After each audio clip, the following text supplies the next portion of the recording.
Hello everyone, I'm Jacina Paris and I welcome you all to this week's weekly wrap up. इस video में हम ऐसे topics discuss करेंगे जो 1 से 7 सितंबर के हैं. Let's quickly see what are these topics. So let's start with the first topic of the day, जो है Global Peace Index. Okay, so I've also added some topics that were not discussed in the weekly, maybe some different sources से हैं, not just the Hindu and Indian Express. So you may find some weighty topics also. So Global Peace Index में हम देखते हैं कि which country is top most. The answer is Iceland. तो Iceland है top country जहां पे piece है. और ये कौन पब्लिश करता है? This is given by the institute for economic and peace. Alright, तो ये मेनली मेजर करते हैं 3 लेवल्स पे with regard to the societal safety, कितना सिक्योरिटी है, extension of ongoing domestic inter conflict क्या है, एज वेल एज मिलिटराइजेशन कितना है. तो ये सब ये चेक करते हैं. यहाँ पे 167 कंट्रीज का यहाँ पे रैंकिंग किया जाता है, 163 कंट्रीज का. और रशिया सबसे लोवेस्ट है और आइसलैंड सबसे हाईएस्ट. रिमेंबर, रशिया में जो कॉन्फ्लिक्ट चल रहा है यूक्रेन के साथ, that is why it is considered as the least peaceful country. Apart from that India का रैंक क्या है? इंडिया वाज रैंक्ड 115 और पिछले ईयर से हम एक पोजीशन ऊपर आए हैं. So this was with regard to the global peace index. Proceeding to the next one. अगला आर्टिकल है शंघाई समिट के बारे में. That's the Shanghai cooperation organisation जो हुआ था तियानजिन में in the first week of September. Modi ji यहाँ पे गए थे and he met with the different heads of the countries of SCO. अभी SCO के मेंबर्स आपको पता होने चाहिए. सो we have China, Russia, Kazakhstan, Kyrgyzstan, Uzbekistan, Tajikistan and India, Pakistan and Iran, Belarus. ठीक है, this is the latest one that had joined about last year. Now ये जो मीटिंग है इसमें क्या क्या इंपॉर्टेंट पॉइंट्स हुए, क्विकली लेट्स रिवाइज. एक तो एक डिक्लेरेशन आया, तियानजिन डिक्लेरेशन. तो they can ask you Tianjin declaration is with regard to which organisation. उसके अलावा हम देखते हैं एक डेवलपमेंट स्ट्रैटेजी उन्हें अपनाया फॉर द नेक्स्ट डेकेड 26 से लेके 35 और SCO का क्या यहाँ पे ग्रोथ होगा. नेक्स्ट इज एक कोऑपरेशन प्रोग्राम यहाँ पे स्टार्ट करेंगे for what? To counter extremist ideology within the SCO countries. तो एक्सट्रीमिस्ट को कोऑपरेशन प्रोग्राम स्टार्ट किया है. फर्दर एनर्जी के लिए भी यहाँ पे डेवलपमेंट यहाँ पे बातचीत की है. एंड यहाँ पे ऑब्जर्वर स्टेटस दिया है within the Commonwealth of Independent States. Next we see SCO tourist and cultural capital किस रीजन को बनाया है? दैट इज चॉपलॉन आटा जो किर्गिस्तान का है. चॉपलॉन आटा. ओके, नाउ रिमेंबर SCO की बात करें, टूरिस्ट एंड कल्चरल कैपिटल, ये जो कॉन्सेप्ट है ये 2013 में आया था जब SCO का समिट इंडिया में था. जो 23rd समिट इंडिया में हुआ तब उन्होंने डिसाइड किया था कि Kashi is the first tourist and cultural capital, Varanasi is the tourist and cultural capital. तो हर साल ये एक कंट्री को नेम करते हैं.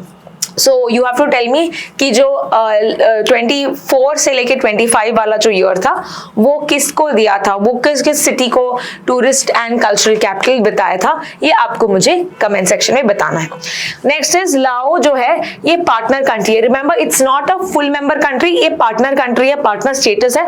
यानी it was not going to be like voting और सब नहीं करेगा, but it was going to participate and in with regard to the SCO. तो ऐसे 27 टोटल अभी आएंगे. 10 जो मेंबर्स एक्चुअल में मेंबर्स हैं प्लस ऐसे कुछ 17 मेंबर्स हैं और 17 में से जो लेटेस्ट वाला है वो है लाओ. Let's proceed to the next article. अगला आर्टिकल है रामोन मैक्से अवार्ड के बारे में. ये रामोन मैक्से अवार्ड किस प्रेसिडेंट के नाम से लगा है? दैट इज फिलीपींस के प्रेसिडेंट से. याद रखना है आपको, ठीक है, because he was known for his integrity, his governance, democratic ideals and so on. ये 1957 में एस्टैब्लिश किया था एंड इसको कहा जाता है एशियाज नोबेल प्राइज. राइट, तो अभी 67th अवार्ड दिया गया है. किसको दिया है देखते हैं. फर्दर क्या क्या मिलता है तुमको? मेडलियन, साइटेशन और कैश प्राइज भी मिल रहा है. नाउ वी विल अंडरस्टैंड किस कैटेगरीज में ये अवार्ड दिया जाता है कि अगर आपने अच्छा गवर्नमेंट सर्विस किया है, public service, community leadership, journalism, literature, international understanding and so on. So यहाँ पे अभी तक इंडियंस को कितना कौन से मिला है? First one that ever got was Vinoba Bhave in 1958. This is very important, ठीक है. Apart from that we have Ravish Kumar, Ravi Khanna, and recently किनको मिला है? The Educate Girls Foundation to educate girls globally. Okay, इस एनजीओ को मिला है. So quickly we will see who is the founder of this. This is the first Indian organisation. पहले हम देखते हैं कि इंडिविजुअल्स को हमने देखा है मिला है, बट ये पहला ऐसा ऑर्गेनाइजेशन है जिसको मिला है. Therefore this is important. Again, किसने स्टार्ट किया है? 2007 में सफीना हुसैन ने स्टार्ट किया है. She is a London School of Economics की graduate who is working for female illiteracy in rural areas, जो राजस्थान में लॉन्च हुआ था in Pali district and expand हुआ है to 30,000 villages. Proceeding to the next one, GST के rates आए हैं. जल्दी से जान लेते हैं GST क्या है और अलग अलग चेंजेस क्या है. हम देखते हैं GST काउंसिल आया था एंड इन्होंने अभी पहले 4 स्लैब्स दिए थे, अभी बस 2 स्लैब्स बनाए हैं, 5 and 18%. पहले 5, 12, 18 and 28, अभी 5% और 18% है. और जो लग्जरी और सिन गुड्स हैं उसके लिए 40% इंट्रोड्यूस किया है. What are sin goods? Sin goods are those that are harmful for the health और फॉर द एनवायरनमेंट. तो इनको ज्यादा टैक्स, जैसे कि टोबैको या सिगरेट्स की बात करें, ठीक है, ये सितंबर 22 से लागू होगा. लेकिन कुछ चीजें सस्ती भी हो गई हैं, जैसे कि toothpaste, butter, cheese, milk, pasta, all of these are cheaper. Government ने ऐसा क्यों किया? बिकॉज जब रेट्स कम होंगे लोग खर्च करेंगे ज्यादा, एज वेल एज डिमांड भी करेंगे, जिसके कारण प्रोडक्शन भी बढ़ाएगा, इन्वेस्टमेंट भी आएगा, जॉब्स भी बनेंगे. सो that is why the government has done. GST कब इंट्रोड्यूस हुआ? जीएसटी इंट्रोड्यूस हुआ था 2017 में in the 101st constitutional amendment act of 2016. और इन्होंने बहुत सारी इनडायरेक्ट टैक्सेस को एक ही एक्ट में सब्ज्यूम किया, which is called as GST. And याद है कि ये कौन से एक्ट्स यहाँ पे है? You can have a quick look, like VAT, luxury tax, entry tax, octroi, ये सब जीएसटी के अंदर आता है. Remember this is a destination based tax, यानी कि कंजम्पशन लेवल पे इसको लिया जाता है, as well as this will also allow the businesses to claim input tax credit. फिर हम देखते हैं कि जीएसटी काउंसिल, ये कौन डिसाइड करता है? जीएसटी काउंसिल डिसाइड करती है कि कौन से रेट्स होने चाहिए, and that is established under article 279A of the constitution. Okay, and इसको हेड कौन करता है? Union finance minister. Again important. Okay, and then we also have goods and service tax network that is helping the taxpayers to pay the GST and so on. Next we have the article PVTGs के बारे में, जहाँ पे minister of tribal affairs ने यहाँ पे लिखा है सेंसस कमिश्नर को कि आप PVTGs का एन्यूमरेशन करो. अभी PVTGs क्या है? PVTGs आर सब कैटेगरी ऑफ शेड्यूल्ड ट्राइब्स. हम देखते हैं कि PVTGs का फुल फॉर्म है पर्टिकुलरली वल्नरेबल ट्राइबल ग्रुप्स. तो मैं यहाँ लिख देती हूँ particularly vulnerable tribal groups. Okay, now they come under scheduled tribes के कैटेगरी में, यानी कि 2 scheduled tribes that are very poor. यहाँ पे ये देखते हैं इनकी कैरेक्टरिस्टिक्स क्या है कि इनका पॉपुलेशन डिक्लाइन हो रहा है या स्टैग्नेंट है, इनका जोग्राफिकल आइसोलेशन है, मतलब they are not wide spread throughout the country, ये एक लोकेशन पे ही स्थित है. नेक्स्ट इज जो ऑक्यूपेशन करते हैं, दे आर प्री एग्रेरियन, जैसे कि एग्रीकल्चर, हंटिंग, एग्रीकल्चर नहीं बट मेनली हंटिंग और गैदरिंग जैसे स्टोन एज होते थे, पैस्टोरल इकोनॉमी कह सकते हैं. Then we also see economic backwardness भी है यहाँ पे. ओके, यानी कि they are not literate, low literacy rate और इकोनॉमिक बैकवर्डनेस भी देखते हैं. ये किसने एस्टैब्लिश किया था? This concept was given by the Dhebar commission in 1960-61 और पहले उनको कहा जाता था प्रिमिटिव ट्राइबल ग्रुप्स. फर्दर हम देखते हैं अभी कितने PVTGs हैं. There are 75 of them and they are located in 18 states and 1 union territory which is Andaman and Nicobar. तो 19 जगह पे ये है. अगर हम देखते हैं हाउ मेनी 75 में से मैक्सिमम कहाँ पे है? मैक्सिमम है number 13 groups that are in Odisha. ठीक है, लेकिन अगर पॉपुलेशन की बात किया जाए then we have maximum in Madhya Pradesh which is the highest, that is about 13 lakh population. Total we have 47 lakh population of VVTGs. इनके लिए एक सेपरेट स्कीम भी आया है उनके वेलफेयर, उनके डेवलपमेंट के लिए, जिनका नाम है PM जनमन, जो 2023 में आया. फर्दर हम देखते हैं स्मॉलेस्ट ग्रुप कौन सा है इसमें, दैट इज सेंटिनलीज, जो अंडमान एंड निकोबार में है, और जो लार्जेस्ट ग्रुप है that is the Baiga community which is in Andhra Pradesh. Now all these facts are important from exam point of view. Let's proceed to the next article. Next article है India China border के बारे में.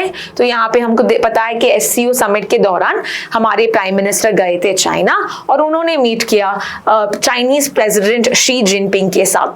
तो यहाँ पे अगर हम थोड़े फैक्ट्स देखें तो इंडिया चाइना जो है ये बॉर्डर शेयर करते हैं 3488 किलोमीटर्स. एंड कौन से यहाँ पे स्टेट्स लगते हैं, वी हैव लद्दाख, उनके साइड से दैट्स आल्सो एक्साइशन जो उन्होंने ऑक्यूपाई किया पर इंडिया क्लेम करता है. Further we also see middle sector में हिमाचल प्रदेश एंड उत्तराखंड. उसके अलावा वी हैव ईस्टर्न सेक्टर में अरुणाचल प्रदेश. यहाँ पे डिस्प्यूट्स हैं बट अगर हम जनरल बात करें Ladakh, then we have Himachal Pradesh and Uttarakhand, then we also have Sikkim. ठीक है, सिक्किम का भी बॉर्डर लगता है and finally Arunachal Pradesh. But Sikkim side पे देयर इज नो डिस्प्यूट. हम देखते हैं because of the India trying to claim the accession 1962 का ये जो war हुआ था Indo China war, right? And then we also saw operation falcon, जहां पे जब 1980s में चाइना ने ट्राई किया था टू अटैक और टू क्लेम अरुणाचल प्रदेश का एक पैस्टर लैंड बांगडुंग करके जगह है, तो तभी हमने कौन सा ऑपरेशन चलाया, ऑपरेशन का नाम है ऑपरेशन फैल्कन. ओके, एंड तभी इंडिया ने बहुत अच्छा मिलिट्री पोजीशन एस्टैब्लिश किया, स्ट्रॉन्ग मिलिट्री पोजीशन एस्टैब्लिश किया. So India China will commit to border solutions, इसीलिए ये न्यूज में हमने देखा. Let's proceed to the next article. Before moving to the next article I also want to just name what are these lines that we talk about. एक तो हमको पता है the line of actual control, but we also have in the eastern side the McMahon line. ठीक है, McMahon line is the line that was started or that was recognized in 1914. Okay, Shimla में with the Tibet region. Is that clear? Let's now proceed to the next article. And the next article is with regard to Foreigners Act, जो अभी September 1st से effect में आया. तो ये Foreigners Act क्या है? This is Immigration and Foreigners Act 2025, जो बहुत सारी पुरानी acts को subsume किया है, जैसे कि the Passport Act of 1920, the Registration of Foreigners Act 1939, Foreigners Act 1946, and Immigration Carriers Liability Act 2000. तो ये अलग अलग acts थे, इसको यहाँ पे एक ही एक्ट में दिया है, immigration and Foreigners act. Now यहाँ पे what was the purpose of this? The purpose was it कि जो फॉरेनर्स आते हैं गलत रूट से आते हैं, या हम देखते हैं कि इलीगली डॉक्यूमेंट्स नहीं होते हैं, तो उनको यहाँ पे फेज आउट करने के लिए, लॉ एंड ऑर्डर हाथ में लेने के लिए, that is why they brought about the Immigration and Foreigners act. यानी इंडिया के एंट्री, स्टे, एग्जिट रेगुलेशंस को ये यहाँ पे देखते हैं. सो यहाँ के की प्रोविजंस की बात करें, अगर आपके पास वैलिड डॉक्यूमेंट्स नहीं है जैसे कि वीजा, पासपोर्ट, अगर आपने कोई दूसरे इमिग्रेशन पोस्ट यानी कि apart from airports, sea ports, land या अगर रेल के अलावा किसी यहाँ से एंटर किया है, देन अगेन आप पे पेनल्टीज लग सकती है, जेल भी लग हो सकता है, फाइन भी हो सकता है. ठीक है, अपार्ट फ्रॉम दैट किसके पास अथॉरिटी होगी एंट्री एंड एग्जिट, कौन डिनाई कर सकता है? जो इमिग्रेशन ऑफिसर्स होते हैं इनके पास पावर होती है, और जो फॉरेनर्स हैं उनको रजिस्टर करना पड़ेगा. हॉस्पिटल्स, होटल्स, पीजीज, यूनिवर्सिटीज, इनको अपडेट करना पड़ेगा. ठीक है, if there is any foreigners also. So with regard to hostels and stay that is 24 hours. With regard to hospitals, with regard to birth and death, ये 7 दिन के अंदर तुमको नोटिफाई करना होगा अथॉरिटी को, राइट. अपार्ट फ्रॉम दैट हम देखते हैं कि उनको स्पेशल परमिट्स भी लेना पड़ेगा if there is in protected area specifically foreigners को. So that is that we see. Apart from that exemptions किसको किसको मिलती है, जैसे कि कोई सिटीजन है नेपाल, भूटान का. हमने ये भी देखा है कि जो श्रीलंकन तमिल्स हैं जिन्होंने शेल्टर लिया है अप टू 9 जनवरी 2015 तक, जो है प्रवासी भारतीय दिवस एज वेल, तो उसके पहले जो आए हैं उनको एग्जेम्पशन दिया गया है। कोई माइनॉरिटी कम्युनिटीज हैं फ्रॉम बांग्लादेश, पाकिस्तान एंड अफगानिस्तान, इनको एग्जेम्पशन दिया है। Military personnel, diplomats, officials, all of these are exemptions in the Immigration and Foreigners Act of 2025. Proceeding to the next article. Next article is Rajasthan has tabled a new bill with regard to anti-conversion. Anti-conversion क्या है? यानी कि ये law, anti-conversion law is that law जो designed है to regulate religious conversions, ताकि जो religious conversions हैं वो अपनी मर्जी से हो, ना कि किसी के दबाव से, किसी को false pretext of marriage से, fraudulent method से, या तुमको incentive पैसे दे के conversion कर रहे हैं। ये सब जो है गलत है और यहाँ पे सजा हो सकती है जिसने ऐसे किया है। तो यहाँ पे याद रखना कोई सेंट्रल लॉ इंडिया में नहीं है, बट स्टेट्स ने, बहुत सारे स्टेट्स ने यहाँ पे लॉज लेके आए, और जो पहला स्टेट जिसने लॉ लेके आए हैं वो है उड़ीसा इन द ईयर 1967। बाकी कौन से स्टेट्स में एंटी कन्वर्जन लॉ है? That is Chhattisgarh, Gujarat, Jharkhand, Uttarakhand, Uttar Pradesh and Himachal Pradesh, and the latest one which is added to the list will be Rajasthan. Let's proceed to the next article. अगला आर्टिकल है the National Institutional Ranking Framework के बारे में, जो 2015 में आया था, and this was by ministry of education.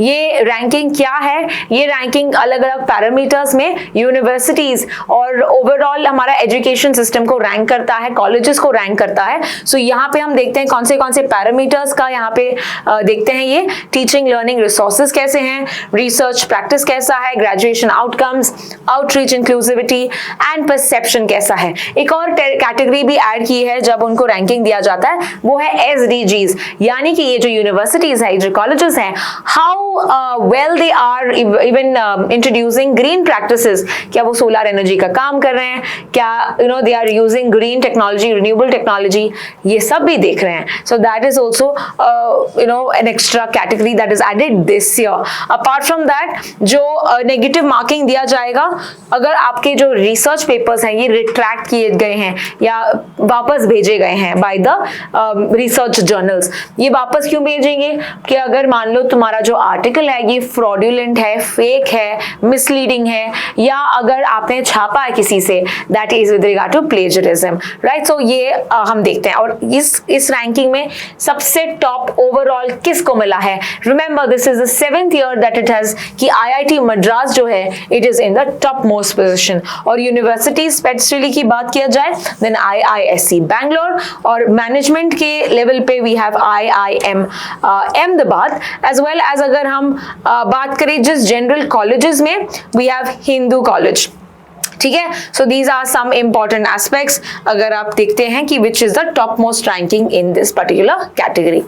Let's proceed to the next article, और वो है सेमीकंडक्टर के बारे में। तो सेमीकॉन इंडिया 2025 हुआ था, जिसमें ministry of electronics and information technology ने प्रेजेंट किया मोदी जी को द विक्रम 32-बिट processor launch vehicle grade chip. तो ये सेमीकंडक्टर है जो हमारे इसरो में के लॉन्च व्हीकल्स में इस्तेमाल किया जाएगा। रिमेंबर इसके पहले जो यूज होता था that was the Vikram 1601 microprocessor, जो यूज किया था since 2009, but now we have a different one. ये किसने डेवलप किया है? ये डेवलप किया है विक्रम साराभाई स्पेस सेंटर ने and the Semiconductor Laboratory which is in Chandigarh.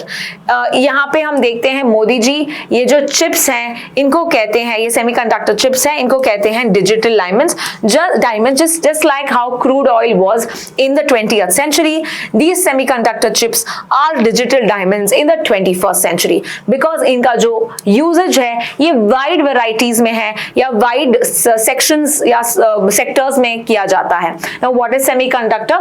Semiconductor is mainly that kind of a material जो बिहेव कर सकता है both as a conductor and as an insulator। और ये कैसे बिहेव कर सकता है like this? Because it is doped by an impurity। तो यहाँ पे कुछ एक impurity को ऐड किया जाता है जिस प्रोसेस को हम बोलते हैं डोपिंग। और एग्जाम्पल्स ऑफ सेमीकंडक्टर्स क्या है? जैसे कि सिलिकॉन, जर्मेनियम, गैलियम आर्सेनाइड, ये सब आपके सेमीकंडक्टर्स हैं। मैं लिख देती हूँ तो आप भी यहाँ पे नोट डाउन कर दीजिए। So we have silicon, germanium and gallium arsenide. ठीक है, और रिसेंट वाला कौन सा चिप बनाया सेमीकंडक्टर वाला? Vikram 32 bit processor launch vehicle grade chip. ना यहाँ पे आपको ये भी याद रखना है कि हमारा जो सेमीकंडक्टर मिशन क्या है। तो इंडिया का सेमीकंडक्टर मिशन की बात करें तो याद रखना this was started by the ministry of electronics and information technology. ये वाइब्रेंट सेमीकंडक्टर इकोसिस्टम क्रिएट करना चाहता है इंडिया में, ताकि हम दूसरे कंट्रीज पे निर्भर ना हो, जैसे कि हम ताइवान पे निर्भर है for semiconductor, right? So that is something that India wants to do. इसके लिए 76,000 करोड़ घोषित किया है फाइनेंशियल आउटले, एंड ये जो स्कीम है 2021 में इंट्रोड्यूस हुआ था। रिमेंबर यहाँ पे एक सिस्टम भी क्रिएट किया है called as the National Single Window System, जहाँ पे आप क्विकली अगर आपको सेमीकंडक्टर यूनिट एस्टैब्लिश करना है तो आप इस प्रोसेस के थ्रू फास्ट अप्रूवल्स ले सकते हैं from the centre and the state. Further अगर हम देखें, ऐसे हमने अलग अलग सेमीकंडक्टर यूनिट्स भी एस्टैब्लिश किए हैं, जैसे कि वी हैव मोरीगांव जो आसाम में है, तो ये एक है, फिर है डोलेरा जो गुजरात में है, और सनद। ठीक है, तो ये सब जो है ये दो गुजरात में है, सनद और ढोलेरा, और Morigaon Assam. These were the units that have been established so far. Let's proceed to the next article. अगला आर्टिकल है COP30 के बारे में, जहां पे COP30 के प्रेसिडेंट कौन है? COP30 के प्रेसिडेंट है आंद्रे कोरेया दो लागो। ठीक है, यहाँ पे लिखा गया है। एज वेल एज ये COP30 कहाँ पे होगा? ये होगा बेलिम ब्राजील में, और ये जो Belem Brazil it's also called as the gateway to the Amazon forest. Remember ये नवंबर में होगा, और यहाँ पे जो इनके प्रेसिडेंट होंगे दैट्स आंद्रे कोरेया दा लोगो, ये बोल रहे हैं कि हम फोकस करेंगे इम्प्लीमेंटेशन पे रादर देन नेगोशिएशंस पे। We don't have a big ticket summit, मतलब कोई बिग अनाउंसमेंट नहीं होगा, but this is going to be so that we work towards the progress of Paris Agreement। अभी Paris Agreement क्या है? Paris Agreement आया था COP21 में in the year 2015। ये फर्स्ट टाइम सभी कंट्रीज को बोला कि आप अलग अलग टारगेट्स एस्टैब्लिश करो, तो इंडिया ने भी अलग अलग टारगेट्स एस्टैब्लिश किए। और ये क्यों कर रहे हैं? बिकॉज हमारा एक टारगेट है कि हम 2 डिग्री सेल्सियस से टेम्परेचर बढ़ना नहीं चाहिए। जो एवरेज ग्लोबल टेम्परेचर है ये 2 डिग्री सेल्सियस से ज्यादा बढ़ना नहीं चाहिए, और सभी कंट्रीज एफर्ट्स मारेंगे कि 1.5 डिग्री सेल्सियस तक हम इसको लिमिट करें। ठीक है, 1.5 will be the efforts and 2 degree is the actual threshold। Is that clear? और अभी अगर हम जैसे कमिट कर रहे हैं 2.6 जाएगा, ऐसे बोल रहा है the recent study. Let's proceed to the next article. अगला आर्टिकल है सिंगापुर के बारे में। सिंगापुर पीएम जो है लॉरेंस वोंग, ये इंडिया आए थे ट्यूसडे के दिन। तो यहाँ पे क्या इंपॉर्टेंट रिलेशंस एस्टैब्लिश किए हैं, क्या बातचीत हुई है, जल्दी से देखते हैं। सो यहाँ पे we are reviewing the robust India Singapore relations. याद रखना 60 years of diplomatic relations हैं between the two countries। हमने इनॉग्रेट किया दोनों पीएम्स ने the phase 2 of the PSA Mumbai, that is Bharat Mumbai container terminal, यानी कि शिपिंग पे ज्यादा फोकस कर रहे हैं हम। फर्दर मोदी जी ने विजिट किया था सिंगापुर लास्ट ईयर सितंबर 2024 में, और हमने अपने टाइज को एनहांस किया to comprehensive strategic partnership. Further we also had August 13 में India Singapore ministerial round table, ISMR कहते हैं, और इसमें हमने 6 पिलर्स पे कॉपरेट करना डिसाइड किया था, जो है advance manufacturing, that is connectivity, digitization, health care and medicine, skill development and sustainability. याद रखना प्रेसिडेंट ऑफ सिंगापुर है Tharman Shanmugaratnam and prime minister है लॉरेंस वोंग। तो ये आपको स्पेशली अगर कोई बाहर के पीएम आते हैं इंडिया, या इंडिया के पीएम जा रहे हैं दूसरे कंट्रीज में, सो प्लीज एंश्योर कि आप उनके प्रेसिडेंट, प्राइम मिनिस्टर या उनका कैपिटल याद रखो, बिकॉज ये एलिट के एग्जाम या क्लैट के एग्जाम में भी आ सकता है, and if you are giving other exams like SLAT, MHCT and so on. Proceeding to the next article. अगला आर्टिकल हम एक्सरसाइजेस के बारे में देखेंगे। तो इस हफ्ते कौन से इंपॉर्टेंट मिलिट्री एक्सरसाइजेस हुए हैं? पहला जो एक्सरसाइज हम देख रहे हैं वो है युद्ध अभ्यास, जो आया था 2025 में। ओके, सो बेसिकली 1 से 14 तक ये चल रहा है। कहाँ पे चल रहा है ये चल रहा है fort Wainwright Alaska. So in one hand हम देख रहे हैं कि यूएस से टैरिफ्स लगा रहा है 50%, ऑन द अदर हैंड हम कोऑपरेट कर रहे हैं डिफेंस के सेक्टर में। सो हम देखते हैं कि कौन सा रेजिमेंट ने पार्टिसिपेट किया था, that was the Madras regiment, और यूएस के साइड से हम देखते हैं 5th इन्फेंट्री रेजिमेंट, बॉबकैट्स इसको कहते हैं। Now remember defence pacts of India क्या है with regard to India US defence pact. हमने डिक्लेरेशन 2013 में स्टार्ट किया था और 15 में एक पूरा फ्रेमवर्क बनाया, और कौन से अग्रीमेंट्स में हम साथ हैं, जैसे कि लेमोआ जो है लॉजिस्टिक्स, हम एक दूसरे के मिलिट्री बेसिस यूज करेंगे for refuelling, for repairing, for supplies.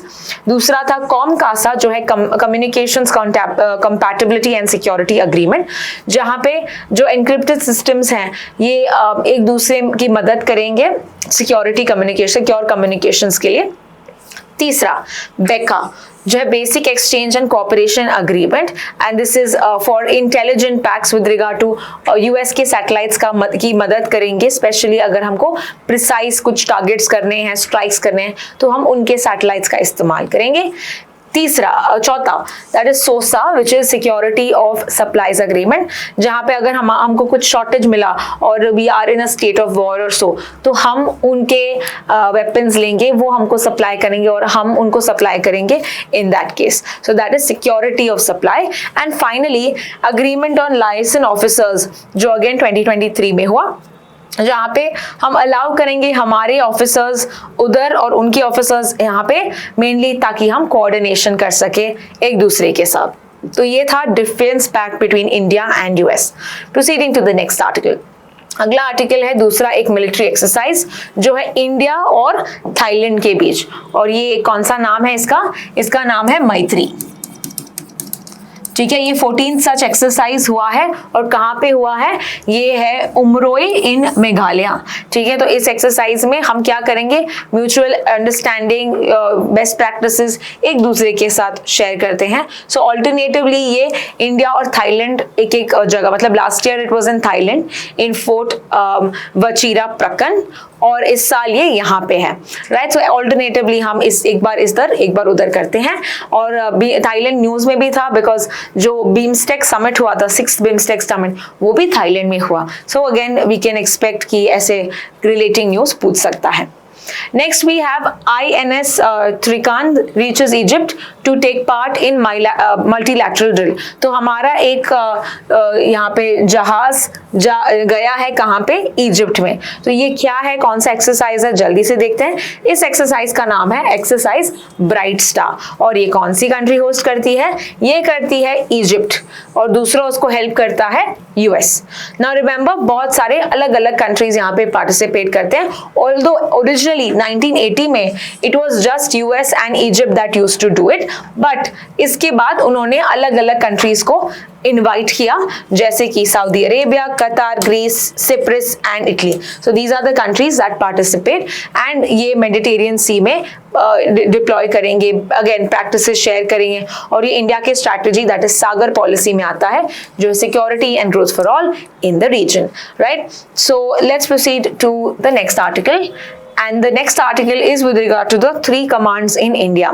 तो यहाँ पे हम प्लान कर रहे हैं फॉर थिएटर कमांड्स। ना उसमें थिएटर कमांड्स क्या होते हैं, जल्दी से देखते हैं। ये एक स्ट्रक्चर होता है जहाँ पे तीनों फोर्सेस यानी कि आर्मी, नेवी और एयरफोर्स ये अपना रिसोर्सेज पूल करते हैं in a special place, in a specific area. ठीक है, और ये जो तीनों फोर्सेस हैं एक यूनिफाइड कमांडर के अंडर आते हैं, इसको बोलते हैं थिएटर कमांड्स। तीनों forces in a single place with a unified commander. अभी भी जो एग्जिस्टिंग कमांड्स हैं वो कहाँ पे है, we have the Andaman and Nicobar Command and the Strategic Forces Command. Okay, we also see the headquarters of the Integrated Defense Staff. ठीक है, ये create किया गया था mainly after the Kargil War, ताकि proper coordination हो among these forces and joint planning and so on.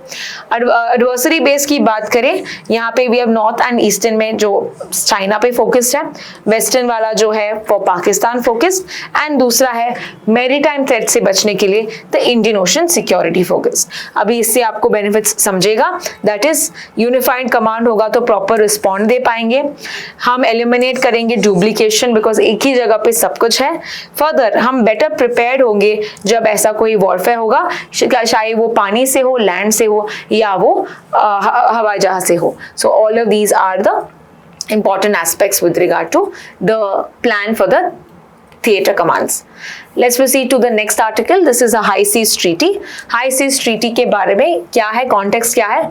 India एक नया लॉ बनाएगा to safeguard its interest in the international waters, और ये इसलिए बना रहा है, एक लॉ बना रहा है, इसीलिए ये आर्टिकल है।